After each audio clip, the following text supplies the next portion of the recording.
Food stamp না থাকলেও মিলতে পারে মাসে অতিরিক্ত $60। যুক্তরাষ্ট্রের কংগ্রেসে উত্থাপিত নতুন একটি বিল নিয়ে ইতোমধ্যেই শুরু হয়েছে আলোচনা। প্রস্তাবটি আইনে পরিণত হলে লাখো পরিবার ইবিটি কার্ডের মাধ্যমে এই সুবিধা পেতে পারে। তবে অর্থ ব্যয় করা যাবে শুধুমাত্র ফল ও সবজি কেনার জন্য।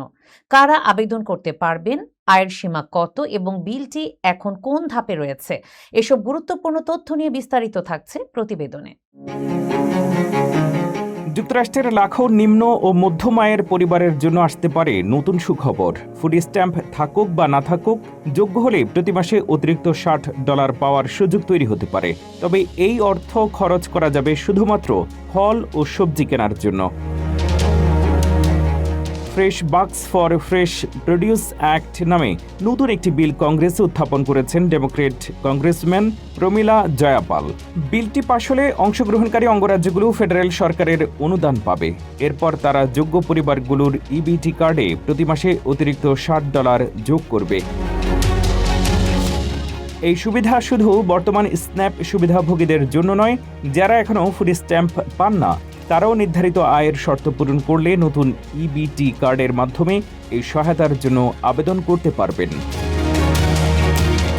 তবে একটি গুরুত্বপূর্ণ শর্ত রয়েছে। অতিরিক্ত $60 দিয়ে মাংস, কোমল পানীয় বা অন্যান্য বাজার করা যাবে না। এই অর্থ ব্যয় করা যাবে কেবল তাজা, হিমায়িত অথবা শুকনো ফল বা সবজি কেনার জন্য।